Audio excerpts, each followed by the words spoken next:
You name it, we'll talk about it. Religion, sexuality, spirituality, past lives, TikTok trends, shoes. Like, it literally doesn't matter. We can have a conversation about it. And that's the beauty, is that discussing this idea of like the conscious mind at the forefront, the subconscious mind that we quote unquote didn't get to control. Like, it's all part of your existence. It's all part of it. For those who are deep enough to get it, but profound enough to not care. You're listening to Consciously Unconscious. We're live. We're live. Dude, I don't know where to look with all I never thought this day would come. Like, should we just light up a spliff? A non-spliff? A small little spliff for the girls. Well, first of all, we have to talk about our beverage of the week. Our beverage. Jessa and Amanda's beverage of the week. Thank you. Thank you so much. Cheers. Cheers to the first step. We decided we should do champagne for the first episode because obviously it's a celebration. Every day is a celebration that you wake up on. What is that saying? You wake up above ground? Never heard it. Oh my God. You wake up above ground? It's a great day if you woke up above ground like you're not dead. Oh, love. Speaking of which, my landlord died yesterday. Jessa? Like, is your middle name Nicole? Why do I feel like your middle name would be Nicole? it's like, you think my middle name's Nicole? I give Jessa Nicole. You give Jessa Nicole Fragnoli. Jessica Nicole. I haven't even taken my sip after the cheers. Hold on. Gracias. How's it taste? Bubbly. You know, champagne is a slippery slope. Why? Because if you have one glass, you're tired. If you have 4 glasses, you're blackout. And so Very true. 2 and 3 really take you away. Like, they just, it's blast off. Well, I'm excited to get through this one. Maybe after 4 glasses of champagne, I will legally change my middle name to Nicole. Wait, what is it for real? Gabrielle. No. Yeah, my grandpa's name was Gabriel. Gabrielle? You know, when High School Musical was a fad in life, I told everyone it was Gabriella. Yeah, so it depends. Just depends. Just depends on the era. Yeah, Or Gabriel. Well, my grandfather's name was Gabriel. Gabriel. Long live Grampy. Never met him. He died before I was born. Just like my landlord. Like, no, I can't make this shit up. We're going to get into it. We're going to get into it. But anyways, cheers. Cheers. Episode 1, champagne for a celebration of birth and death. Is this just going to be about death? No. This podcast? We were at work and Jessa fully hits me with, my landlord died. Gave me a heart attack. Not actually. I hope she didn't actually have a heart attack. I said save it for the microphone. We said save it for the pod. So can you please... Well, first of all, I would just like to do a toast to Diana. She was this she was this super incredibly cultured, well-traveled woman, designed, like, I don't know if you can see the vibes of this location that we're in, but it's like this house built in the 1800s. And she refurbished the whole thing. There's 5 units in here. There's like so much woodwork and like tiles and stuff. Like, she was a cool ass lady. She did everything? She did everything. Huh. Did she have a husband? No. Ever? Just a strong ass woman. Maybe at one point, and then he passed or something. But like, she really... And I know all of this through one meeting with her. I met her the first day I moved in. Like 2 or 3 times. But like the first time I ever met her, I was like, I'm going to get in her will because I want to inherit the properties. Naturally. Cut that. How old was she? Like mid-80s. Like, she was old. That's not that old though. No, but you could tell that like aging really hit her hard. You know what's so interesting? I feel like 80 is like, you could either be like about to croak on your deathbed looking haggard, or you're like still kicking it. Is it Hagrid or Haggard? Haggard like Harry Potter? Like, it's Haggard. Coin it, Hagrid. Let us know in the comments. Okay. Yes, I agree. Like, once you hit 75 to 85, there's absolutely no telling how old you are. It's so unpredictable. I can look at someone now and be like, are you 17 or are you 26? Totally. I don't know. Well, Jessa told me today that I looked like I was 32. She goes, you look no, you could old. pass as 32. So what are you trying to say? Like, you're what are you trying to say? So grown and mature. I think it's funny though, once we hit this age, like, what, I'm 27, you're 26. Uh-huh. And I told you today, like, this is the first year of my entire life where people ask me if I have kids. Mm-hmm. It makes you feel some type of way. It makes me feel some type of way. I was texting with one of my friends from high school, and she lives in the hometown that we grew up in. Hometown, obviously. Where's home? Tell the people. Orlando, Florida. A swampy girl native, country music. Totally. I'm such a Florida girl at heart. But she was hanging out with some of the people we went to high school with. And she's like, you'll never guess who I went to dinner with a couple nights ago. And I was like, tell me. And she tells me the name. And I'm like, ¿por qué? Why? Ooh, wait. Okay. Why? Is why in Spanish? ¿Por qué? ¿Por qué? Yeah. Why? Pourquoi? Why? In French? Pourquoi? Cultured Pourquoi? individuals. I was like, pourquoi? And she's like, just why not? I was literally in the area. Like, he wanted to grab dinner. I met his wife too. I'm like, hold the phone. He has a wife? She went to dinner with this guy that went to our high school who was lovely. He was sweet. He was kind of a goober, but like, we love a good goober. We love a goober. He was great. A little class clown. Total class clown. And I went, I don't know if I should say this. I'm going to skip what I just thought. Pass. I'd like to plead the fifth. I was just like, okay, tell me about it. She's like, well, I met his wife. And I was like, hold the fucking phone. He has a wife. She's like, yeah. And she's going to give birth in like 6 months. And I was like, hold the fuck. He's got a kid? She's like, Amanda, you are fully married for 2 years and you have 2 children. No, you are. Why is this so shocking? And I'm like, I feel like we're at the age where people are finally doing those things. And I'm like, it was okay when I did it. But now that you are, doesn't make sense. What makes me feel old? Well, do you know what I mean? Old is subjective, but like, yeah, you fully have a marriage and 2 children and a house that you own. And like, I don't. But I feel like 26, 27 is that age where like you either do have the full fucking white picket fence minivan. Why or do we still want that? I don't want that. Good. Actually, I do want a minivan. Have you ever had the pleasure of sitting in a minivan? After I luxuriously click the button and the door slides open? Absolutely. Most Ubers XLs are minivans. It's orgasmic. No, it's so comfy. It's the best. There's so many room for activities. What a great invention. It's a great invention. Should we light up our little Swiffy? Yeah, we were going to do that and then we got carried away. We were. How did you find out she died? She has a Spanish nurse and I dabbled in Spanish in high school and college. So I'm like semi-proficient, conversational, if you will. And no, I didn't just overheard. I fully participated in a conversation that I didn't know what I was talking about. I walked out of my door. Her nurse was there. She was, kind of distraught. Yeah. So what else could it have been when she used the verb mortar, which is to die? And so she said something that was like... So wait, you only have the confirmation that she died in Espanol? Well, here's the thing. We have a house group chat in Espanol. We have a house group chat. And so I texted the group chat. I'm like, I think I just had a conversation with Diana's nurse that... And you're like, she croaked. She is no longer... above ground. Right. Not a good day. Someone texted back and said like, yeah, it happened. And I was like, do I have to pay rent? No, that's morally, ethically wrong. Well, Diana, this one's for you then. Honestly, Diana would have probably smoked this.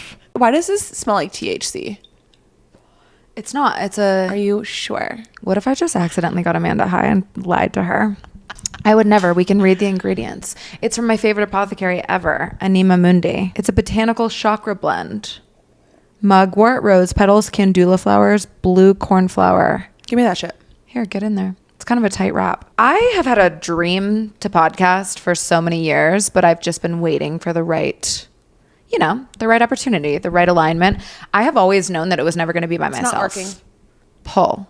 Nothing is coming out. Okay. Let me just take a handle of this. I'm lighting the microphone on fire. It smoked. It smoked. This one's for you, Diana. Amanda and I go way back to about a year and a half, where Instagram ultimately brought us together. Shout out Emma, who I met over Instagram in this like micro influencing wellness community. We're both health coaches. We both did Institute of Integrative Nutrition. We both were kind of in this like, hey, it's COVID. What the fuck do we do? Let's post on Instagram a shit ton and create this cool community. And it was cool. It was so like micro. Everyone supported each other, whatever. I met Emma. Emma met Amanda.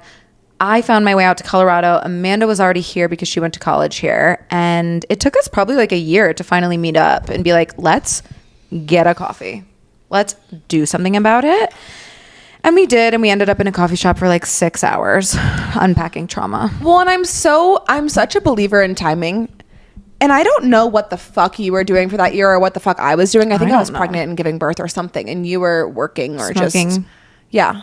Weed. Doing something. I don't think it was the time. Like, I really don't think it was the time. But then we met and we went to a coffee shop and we hit it off. And then... I can picture like what you wore. You wore a hat. I did? Maybe not. What did I wear? A hat. No. With like braids. And I was like, she's the You're so right. only person that could pull that off. I did wear braids, but there was a hat involved? Yeah. So we met at the coffee shop, and then I want to say we hung out like a few more times after that, right? You brought your literal newborn baby to my house, and I've never touched one, looked at one, been in 5 foot proximity of one. And I was like, what do you do with him? And you were like, this. Was He's he just walking? Like, he was crawling. He was crawling. He's so cute. And now he's fully walking and... You just have the cutest kids. Thank you. Which like isn't surprising because it's just you and Lucas like created something together. But yeah, they're cute. We became pretty fast friends, but also just like adult friends where life gets in the way, where like, oh, we should do something. Oh, we should see each other. And then like, all of a sudden you don't. But the first time we ever met, I was like, I fuck with this girl. And I don't know if you feel this way, but when you age into your late 20s, you start to really like set a boundary with who you want to spend your time and energy with. Totally. And if I meet someone, I can I can no longer just like small talk with you. No. If I don't like you, I'm not giving you my time of day. well, it's just nothing personal. It's just like I'm booked and busy. I'm penciled in morning till night. So when I met you, I was just like, oh, she gets it. Here's the other thing to that. As you were saying, I've been to plenty coffee shop first dates with girlfriends, right? It's like the perfect girlfriend first date. It is. And I've had them go well. But how you know that it's somebody that you can actually maintain a long-term relationship with is if they're not immediately texting you afterwards. Like, when's the next one? When's the next one? Or like, oh my God, that's so fun. Let's do this. Let's do this. Let's do this.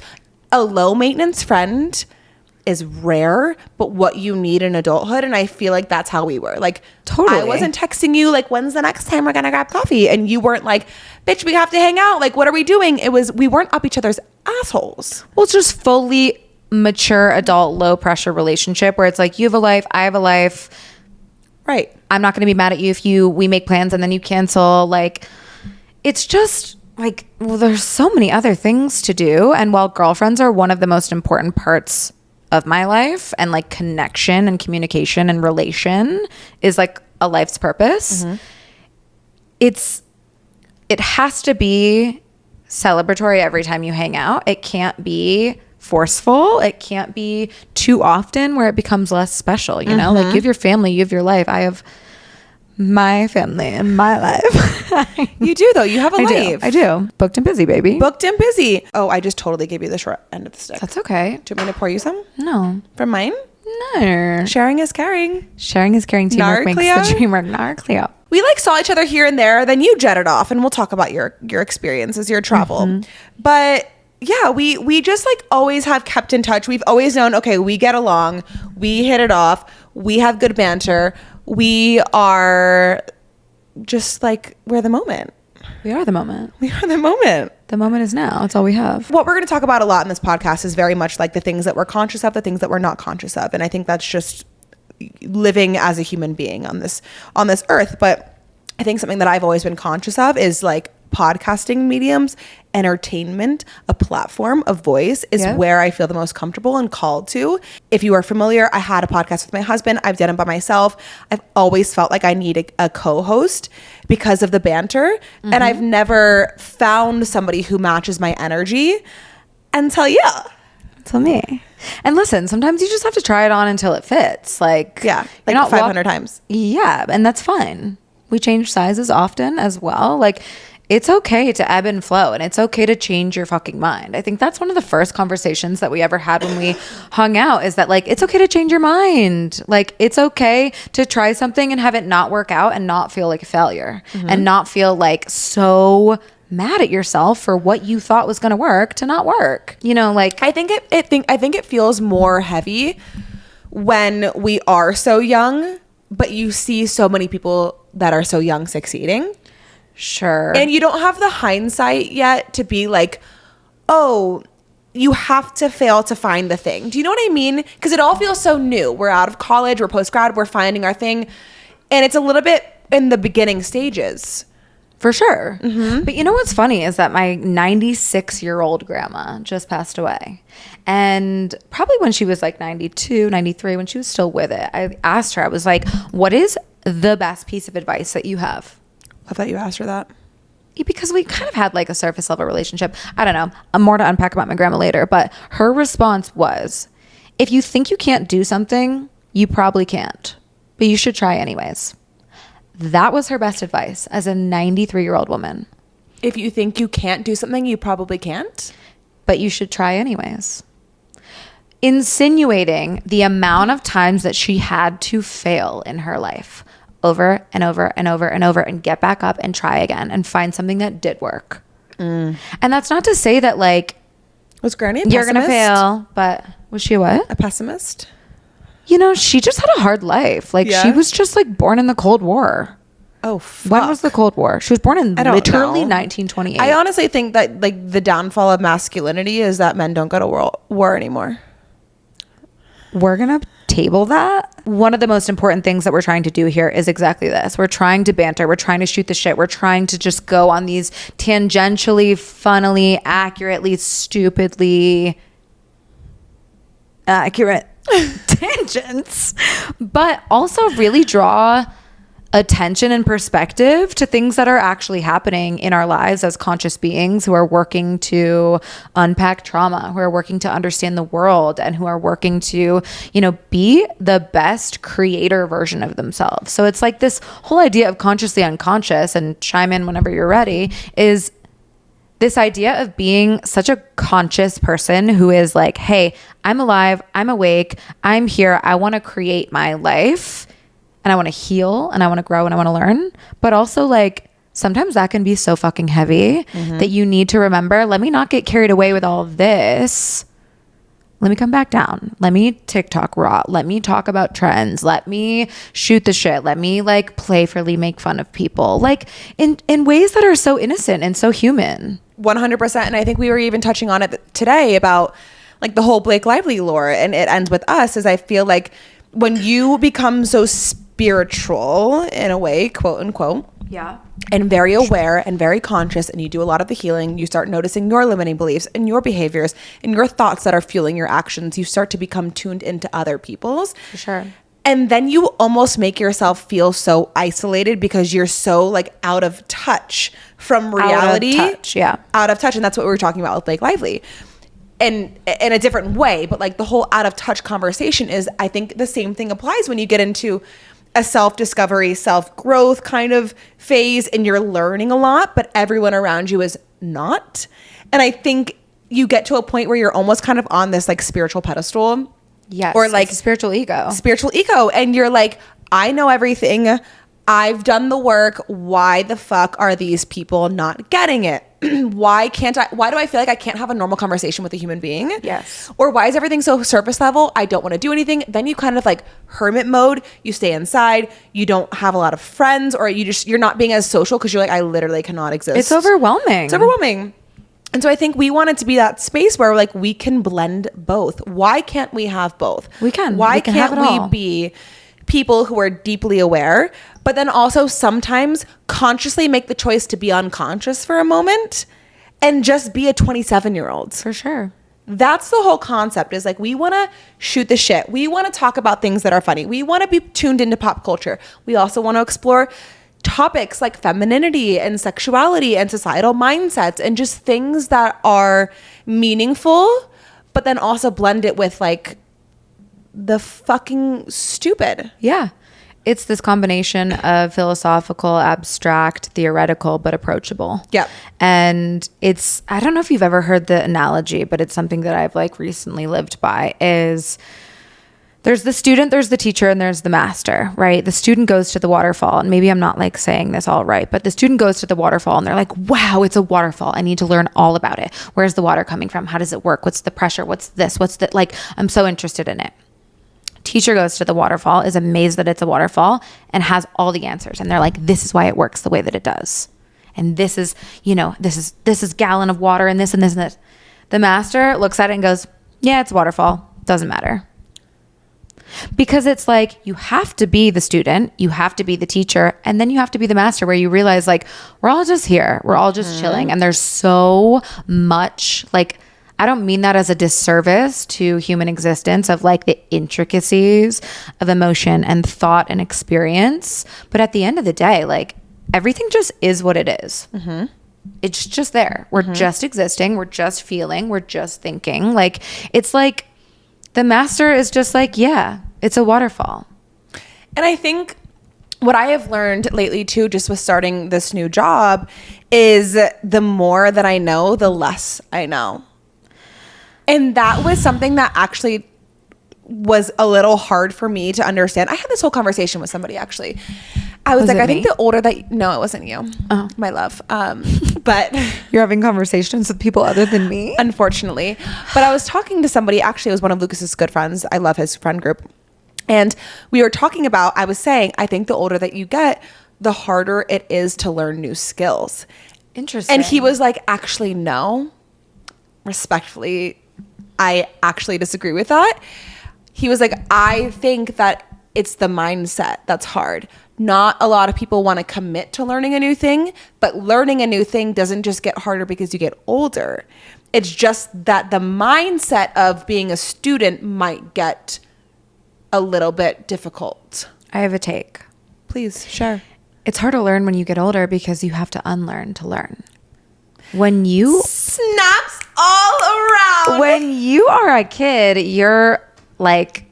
not even a fully filled in painting. Right. Your only job is to learn. Your only job is to learn. When you are an adult, you need to completely unlearn and uncondition. Correct. To be able to make space to fucking learn. Correct. Just this idea that when you're an adult, you have so much conditioning, no fault of your own, that you have like all of these blockages and like all of these like neural pathways already carved in for you. And so to relearn, to unlearn is double the work. That's why, like, when I talked to my mom about this maybe 4 years ago, and she's like, I'm so proud of you and your generation because you are actively doing the fucking work. You are actively being your mom said that. Conscious and aware. And hey, how did, losing my dad at this age affect me? How did having this breakup affect me? She's like, I'm 55 and I'm doing all the work from 50 years in my past. You are actively on the cusp, like on the edge of just being like, all right, what's this doing to me? What's this? How's this making me feel? Like, we're there. And that's the whole point of consciously unconscious, is that being there sometimes, too much, can't do it. Too much. And to even give you like a specific real life example is like, me as a mom, I think about this all the time. How am I conditioning my children? How am I fucking them up in essentially in a way?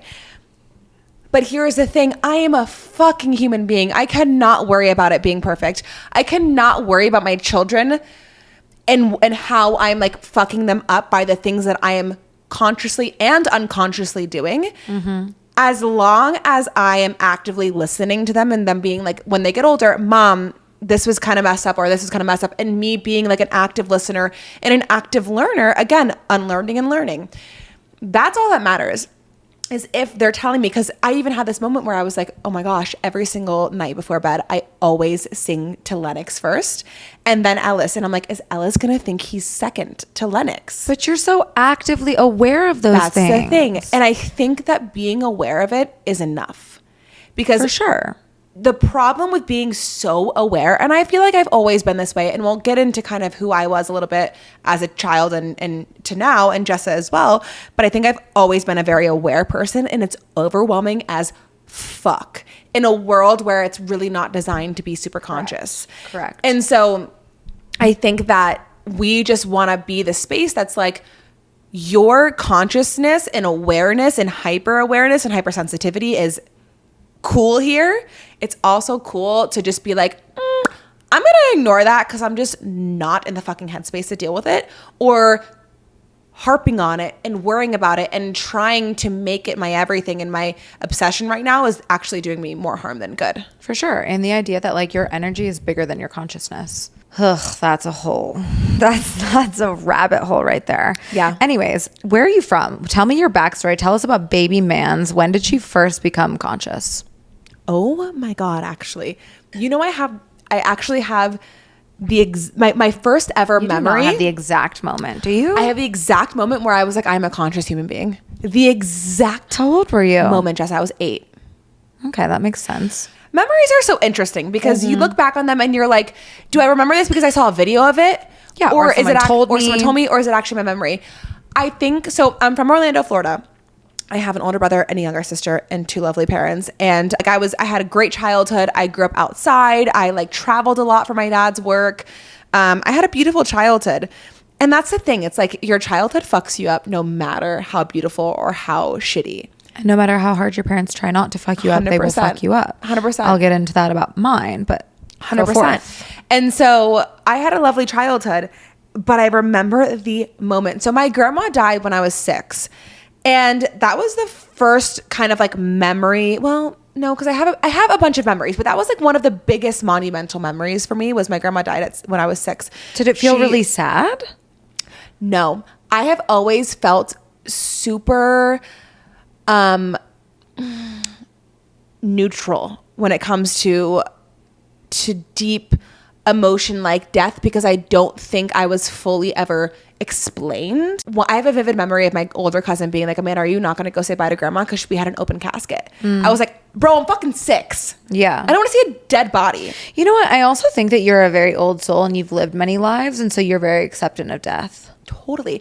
Like, I just but get that at the from same you. time, no, I'm actually not acceptive. I know it's a thing and I know it happens, but I also feel like I'm going to live till I'm 207 because like You're I'm not never going to acceptant die. of your own death, but like Yes. your soul understands death. My soul understands death. I'm not acceptance of my own. I've gotten very comfortable with the idea of death, but up until maybe like 20, like in college, I would get like panics where like I would be falling asleep and then I'd think of death and I'd go a little too far and I'd wake up and be like, stop thinking about it. Yeah. Like it would really freak me out. Whether we want to talk about past lives though, or the way that you were raised, both are influential. Like your parents never talked about Right. that with you. Your parents never bridged the gap of like, this is what grief is. This is what loss is. I've always been very like, I know death is a part of life, regardless of how morbid and tragic and terrible. I know it's going to happen to everybody. So I think I've always just been like, okay, cool. I've also always like been able to compartmentalize and like see things from a third party perspective and be like, I don't know, a little bit more, I don't want to say cold, but like I can put my emotions aside. Objective. Objective. That's what it is.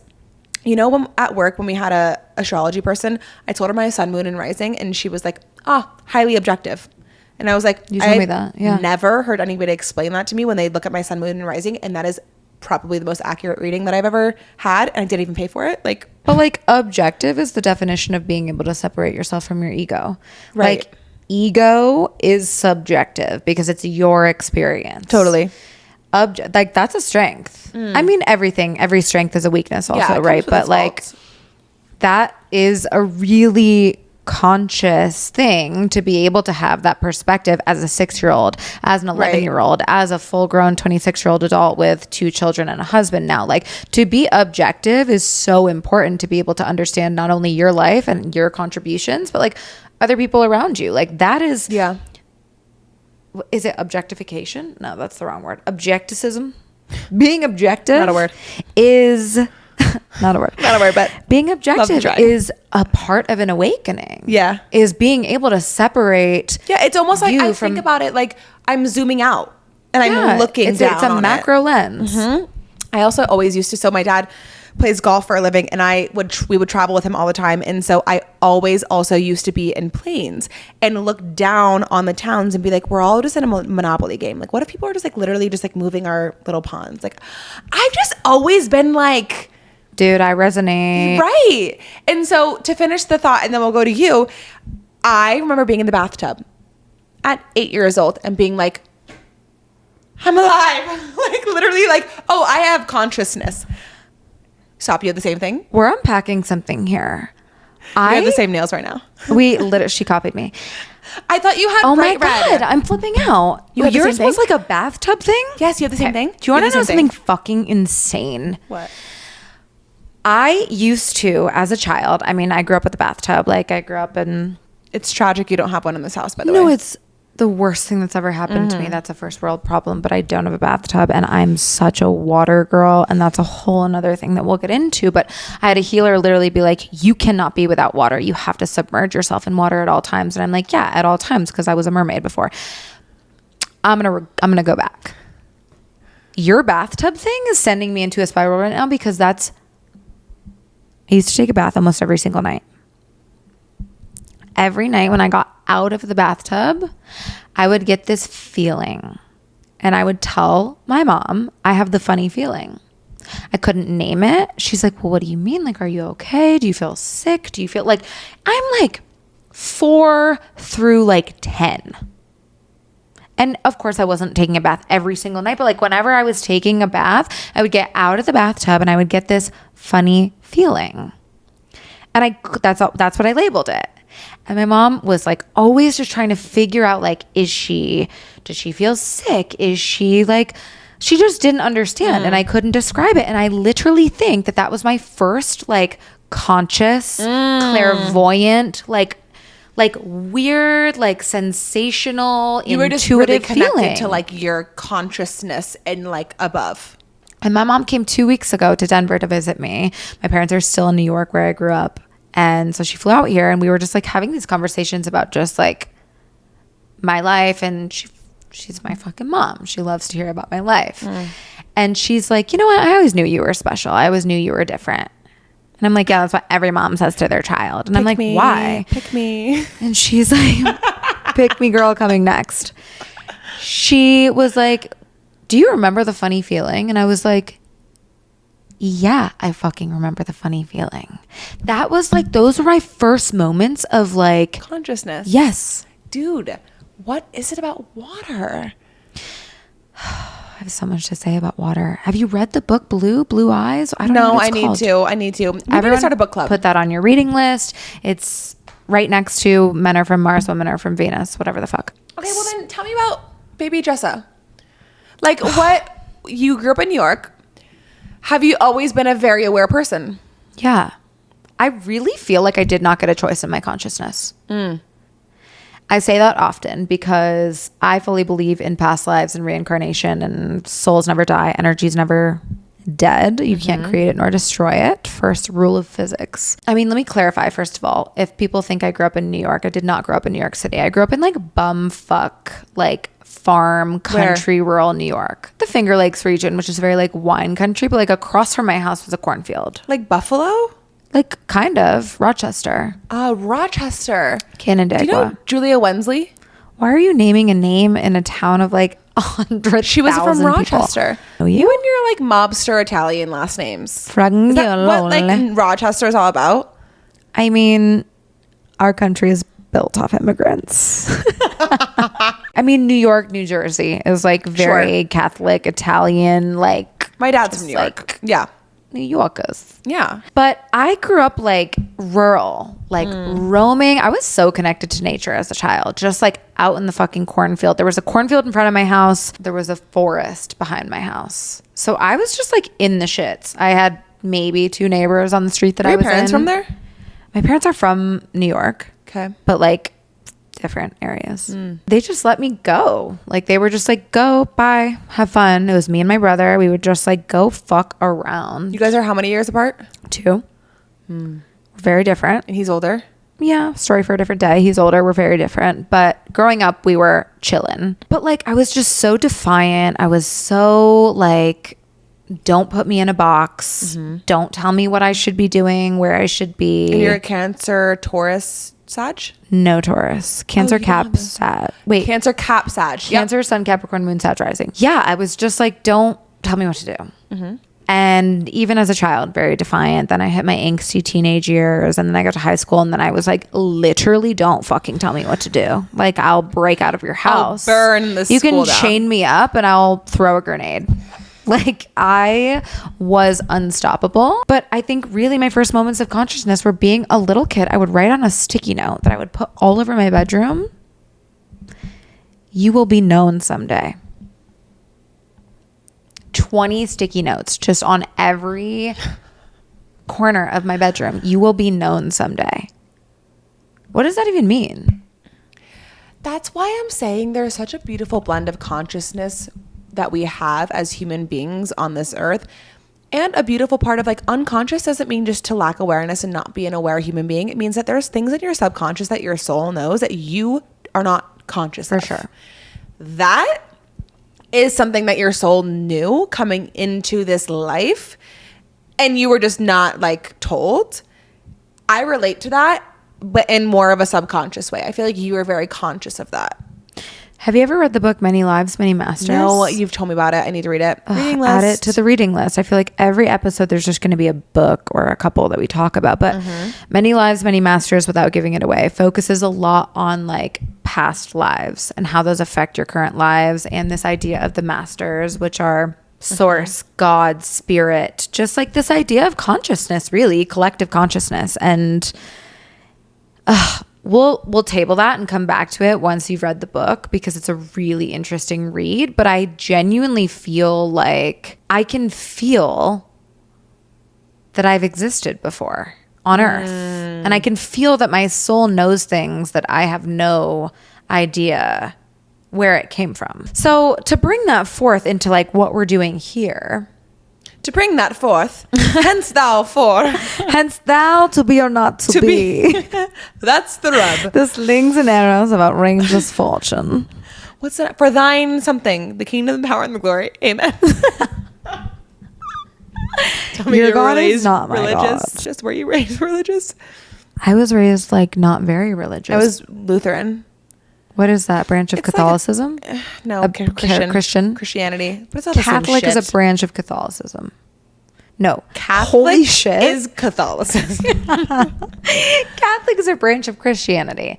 It's all the same fucking shit. We're going to have a massive episode on religion. Like, here's what we're giving you a preview of. It's just like, you name it, we'll talk about it. Religion, sexuality, spirituality, past lives, TikTok trends, shoes, like it literally doesn't matter. We can have a conversation about it. And that's the beauty, is that discussing this idea of like the conscious mind at the forefront, the subconscious mind that we quote unquote didn't get to control.